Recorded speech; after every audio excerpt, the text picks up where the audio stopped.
Welcome to Bed Crime Stories podcast. I'm your host, T. If you like all things true crime, if you like it delivered in a peaceful, tranquil manner, if you like it clear and concise without drama, then I highly recommend you subscribe. And if you like what you hear, please smash the like button. It's a free way you can help. And now, without further ado, let's dig in. Well, hello there.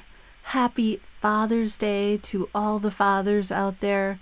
Happy Father's Day to those who are alive and those who have passed. Thank you for all that you do and have done. I thought I'd try something a little new before I do the actual video. I am a combination of a tomboy and a girly girl. I love makeup and I love skincare, and I thought I'd share some products that I like, some treatments that I like. If there's any dudes out there, please forgive me. I'm sure you're not going to enjoy this, but it's going to be short. And so far, I'm not getting paid by anyone. These are truly things I like. If you want a really good foundation that covers up all the sunspots, any blemishes, anything that you don't want to show, I recommend Dermablend Camo Foundation. It's pretty heavy coverage. It stays put even in Arizona, where the temperatures right about now are like 112. This shit, it doesn't melt. It stays put, but you gotta really wash it off well, otherwise you're gonna end up with comedones or blackheads, as they say.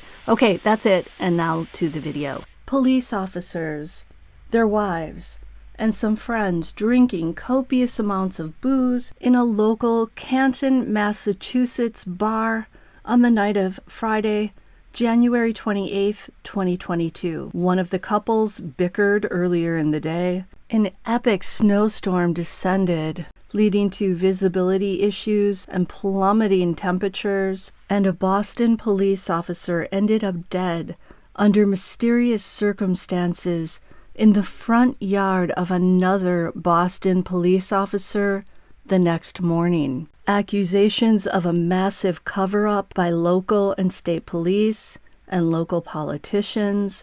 That, in a nutshell, is the Karen Reed, John O'Keefe case.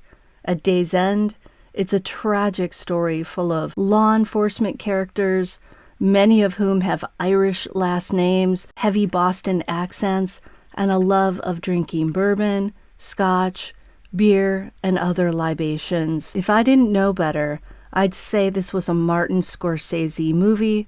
Sadly, it's not. If you haven't watched my earlier video on this case, I would recommend that you do so before watching this video part 2. There's a lot of backstory in part 1 that will lead to a greater understanding of the case. Also, I share the prosecutor's side of the story in that earlier video, along with how they believe Boston police officer, 59-year-old John O'Keefe, ended up unresponsive on his back in the snow and ultimately dying of his injuries and hypothermia in the winter of 2022. John O'Keefe's girlfriend, Karen Reed, who was 42 at the time of O'Keefe's death, is currently on trial in a Norfolk, Massachusetts courtroom for his murder. She's charged with second-degree murder as well as manslaughter while operating under the influence of alcohol and leaving the scene of personal injury and death. I'll give you a short synopsis now of the prosecution's theory as to how John ended up dead. They claim Karen Reed, while intoxicated and angry, deliberately ran her black Lexus SUV into O'Keefe at a relatively high rate of speed. It all started after she and John were out drinking in 2 Canton bars on that fateful Friday night. After the second bar closed, the Waterfall Bar and Grill, at midnight, Karen and John walked to her black Lexus SUV, John with a cocktail glass in hand. They got into the vehicle, and Karen drove them to the home of fellow Boston PD officer Brian Albert and his wife Nicole for an after party. As they drove, the anticipated snowstorm kicked in. It began with gentle flakes, but over the night, the wind picked up and thick snow made visibility nearly impossible. Video footage from the 2 bars where Karen and John socialized that night documents Reed consuming 10 cocktails, which were accompanied by shots. Per the prosecution, Karen and John, whose 2-year relationship had been tanking of late, had an argument Friday morning over her decision to serve his young niece and nephew, who lived with him, Dunkin' Donuts for breakfast. Prosecutors also cited a nasty text message Karen sent John at around 1 a.m. on the morning of Saturday, January 29th, in which she declared her hate for him. Whether this was due to the fight over the Dunkin' Donuts that morning or to another kerfuffle in the SUV on the way to Brian and Nicole Albert's house, only Karen Reed knows for sure. The other witness, John O'Keefe, has been silenced by death. Back to that fateful Friday night. Once Karen and John arrived at the Alberts' home for the after party, roughly around 12:30 a.m., early Saturday morning, John presumably exited Karen's SUV from the passenger side door. He was wearing just a sweatshirt over a t-shirt, jeans, and a baseball cap.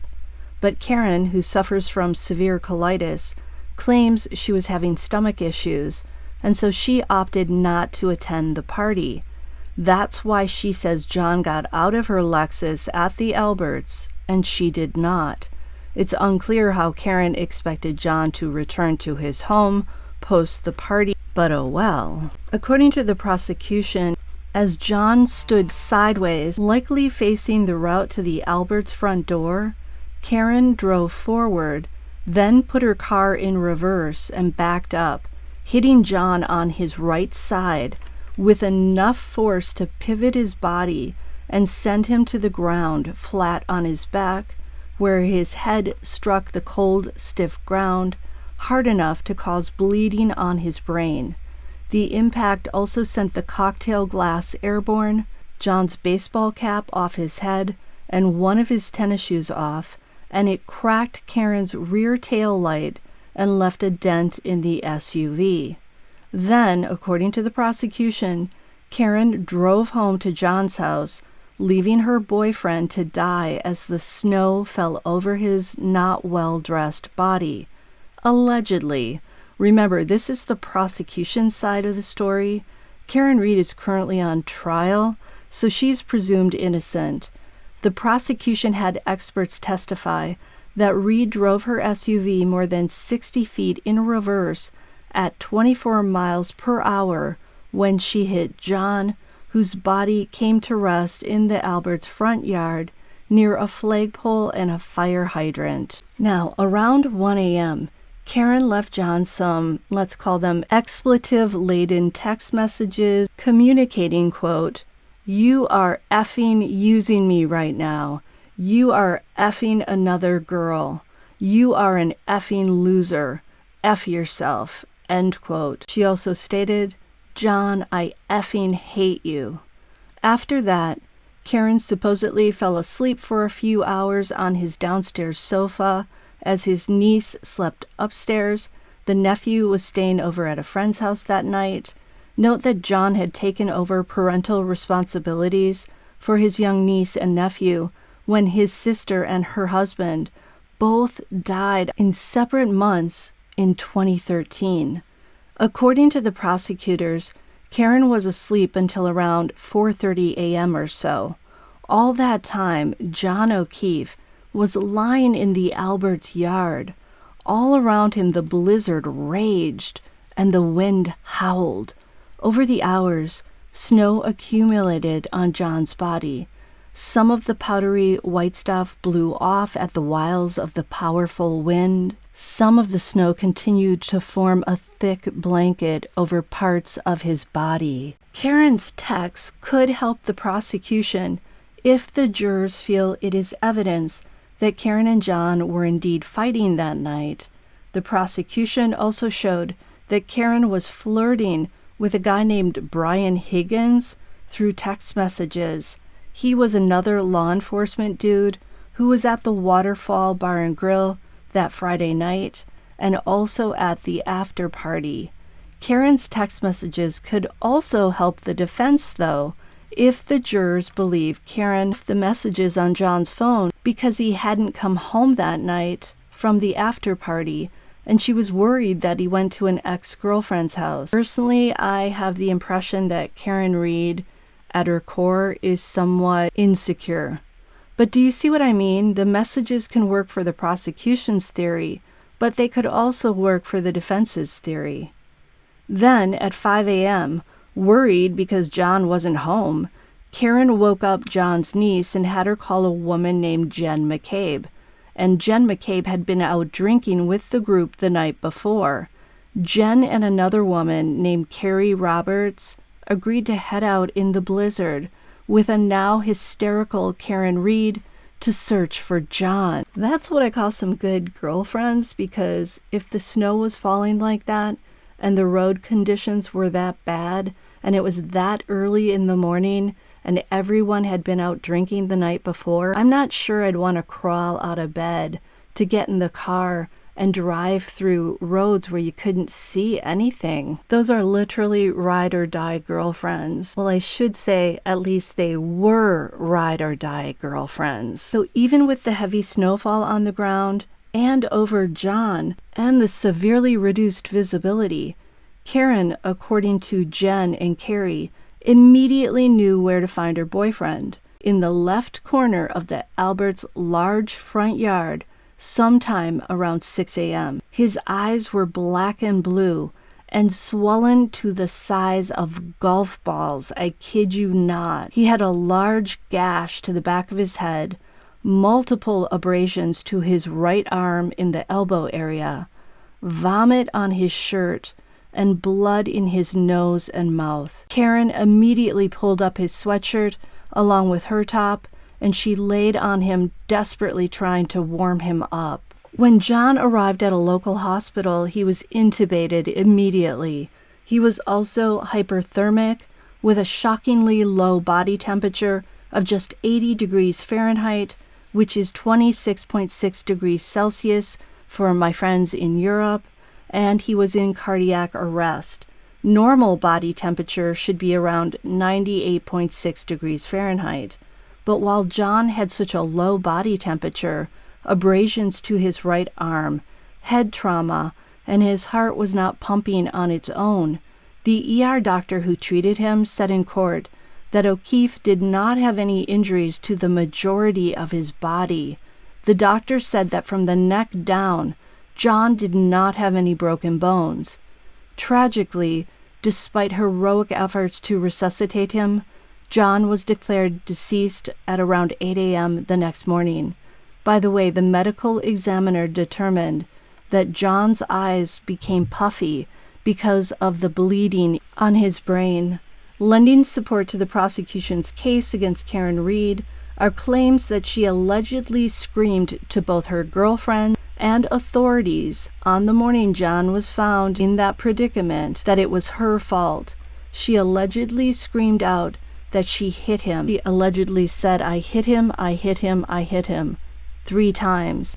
And not only did these 2 women hear Karen say that, some of the first responders, although not all, said they also heard Karen exclaim that. Jen McCabe, who happens to be the sister of Nicole Albert, further alleges that Karen lied to her, saying that she last saw John at the Waterfall Bar on Friday night, and that she never drove to the Alberts' house at all on Friday.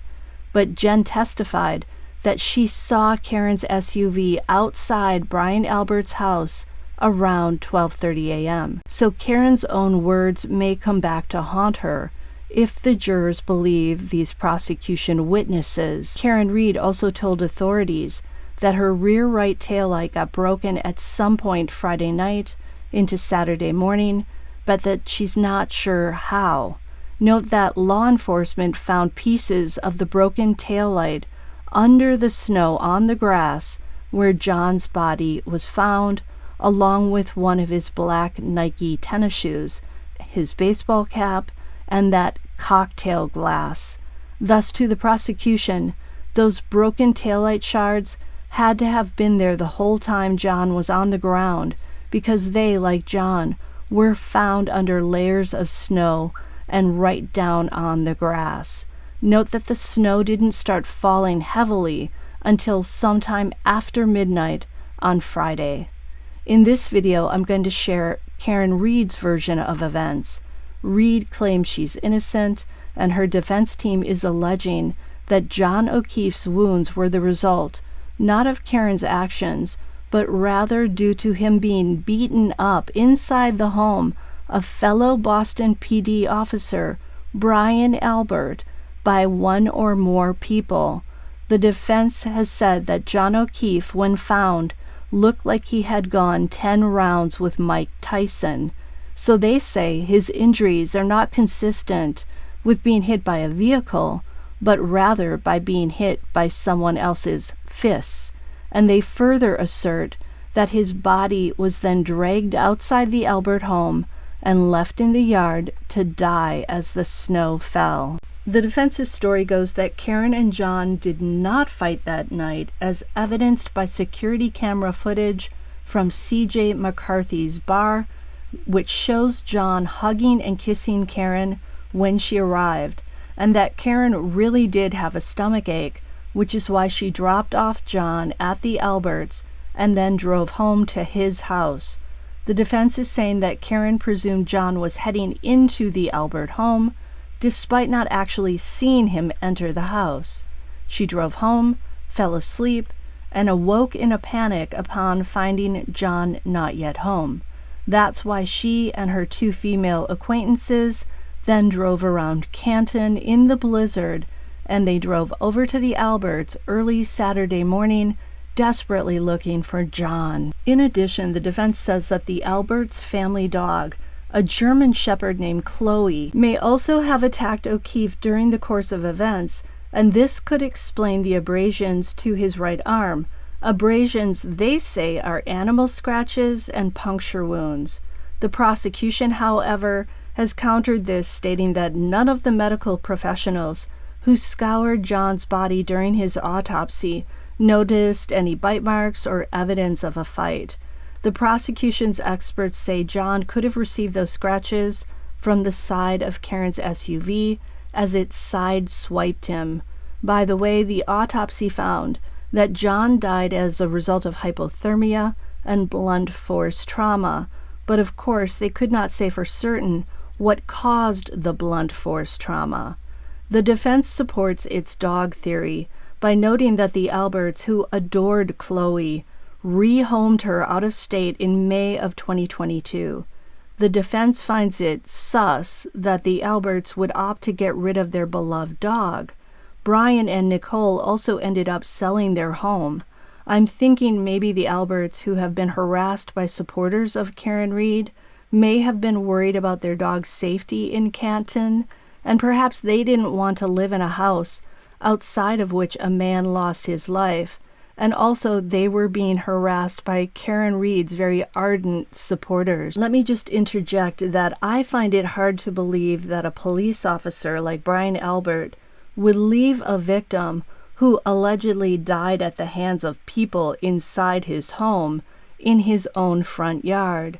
I know that some will say I'm being biased when I say that, but it truly doesn't make sense to me. If anyone would know how damning it is to have a body found on their own lawn, it would be Brian Albert. If he or someone else in his home was responsible for O'Keefe's death, wouldn't they have hidden the body somewhere other than Brian Albert's own front lawn? Bottom line, Karen Reed and her defense attorneys are saying John was done inside the Albert house, and that the crime was covered up by the Alberts with help from powerful and influential friends in local and state law enforcement, as well as others in positions of political power in Canton, Massachusetts. You see, Brian Albert's brother, Kevin Albert, is an investigator with the local Canton PD, and another guy who was out with the group that night and who went to the Alberts' house for the after party is Brian Higgins. I told you about him earlier. Higgins is a special agent with the U.S. Bureau of Alcohol, Tobacco, Firearms, and Explosives, or ATF for short, and he's good friends with Brian Albert. In addition, The Massachusetts State Police trooper who was assigned to lead the investigation, Michael Proctor, has personal connections to the Albert family, and he is currently on paid leave for misconduct on Karen Read's investigation, namely sending vile and disgusting communications to his friends about Karen Read after he was called in to investigate O'Keefe's death. Proctor and other police officers are also accused of planting evidence to ensure that Karen Read took the fall for John's death. The defense further alleges that Karen, who was not from Canton and who did not have connections to law enforcement, was framed for the crime. Now, to believe the defense's theory, you have to believe that 18 people, including paramedics, police officers, the Alberts, and various friends of the Alberts, all agreed to conspire against Karen Read and frame her for the death. We know that there are dirty cops, so this is not necessarily impossible to believe, but that's a lot of people. You also have to believe that the cops could have managed to plant evidence within a relatively short timeline at the crime scene. You also have to believe that someone at the Albert residence beat up John O'Keefe, a well-respected police officer who'd just been out partying with Brian Albert and his brother Chris.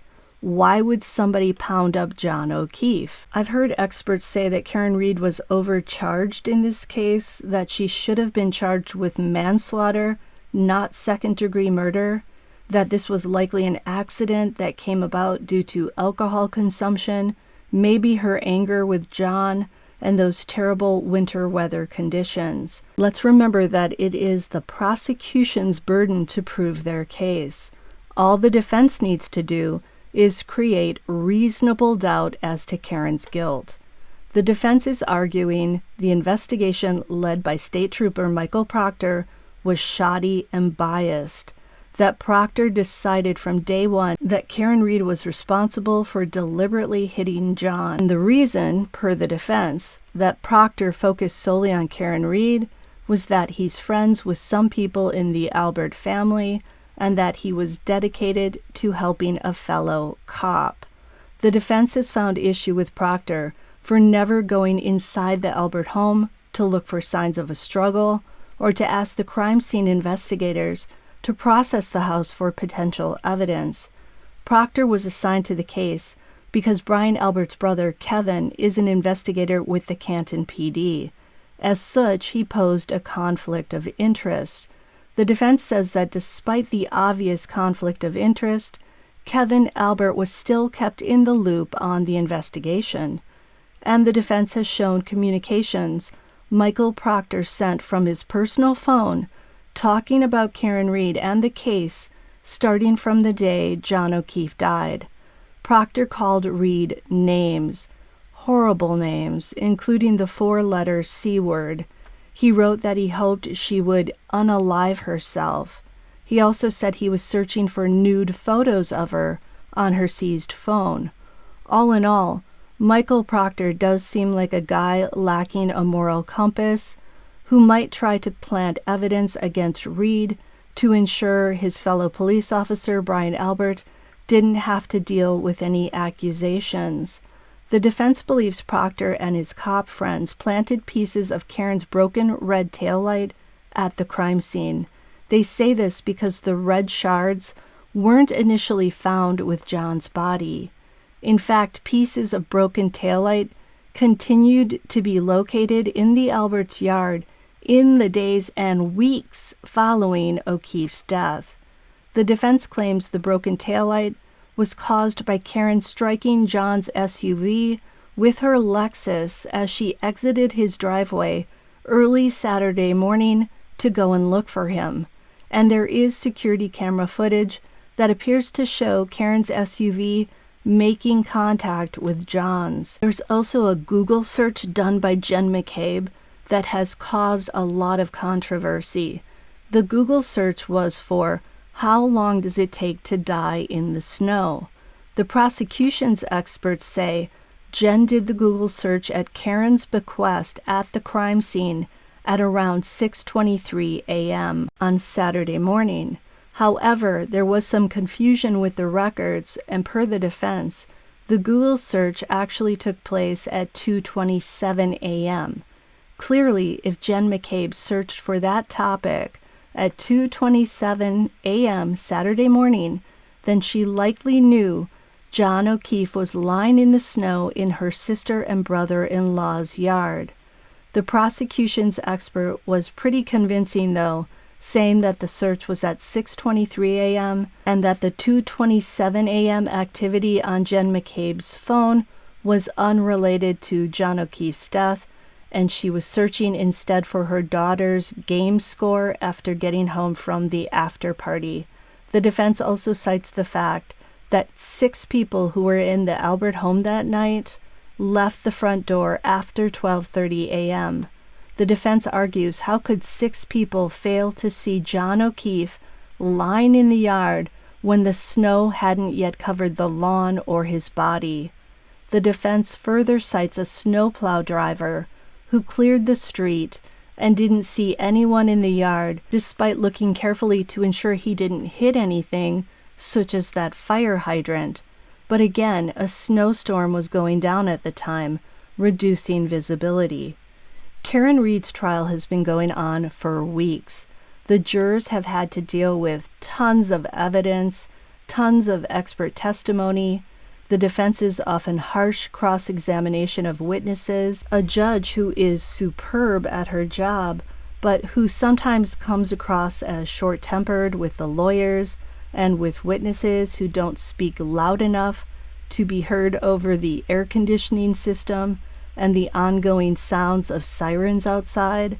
The 6 men and 9 women comprising the jury will eventually have to decide if there's enough evidence to prove Karen Reed hit John O'Keefe and thus caused his death, or if there's enough reasonable doubt to make it impossible to know for certain that Reed deliberately harmed her boyfriend. A few things are for sure. A lot of people have been hurt by John O'Keefe's untimely and tragic death. The O'Keefe family in particular, John's niece and nephew, who essentially have lost 3 parents in their short lives, as well as all the people that Karen Reed has accused of conspiring against her. Karen Reed has been harmed. I mean, her reputation is probably trashed. Whether or not they find her guilty, it doesn't matter at this point. Her private health issues have been exposed to the world. No one comes out of this case a winner. My personal take is that Karen Reed was inebriated. I think she was ticked off that night.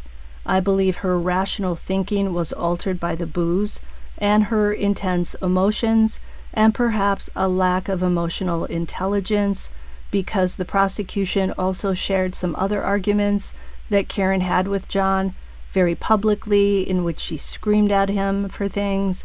All these factors, in my opinion, led her to snap in a moment and back her SUV up into John O'Keefe. Her anger and perhaps fear of getting caught led her to flee the scene, in my opinion. She was so inebriated that she did fall asleep, and when the booze started to wear off and she awoke, she had horrifying flashbacks as to what she'd done. This is when the panic set in. I don't think she set out to do John in, but ultimately, in my opinion, I think she did. And I say this because I personally cannot believe that 18 people who aren't all related would agree to frame an innocent young woman. I don't believe Michael Proctor, despite being an utter scumbag of a human being, a misogynist, and a dirty cop, had enough time to plant the evidence on the day of John's death. These are just my opinions. Please let me know yours in the comments. This case has a lot of people really stirred up. Karen Reed has a ton of supporters. They're actually paying for a good portion of her defense, from what I've read.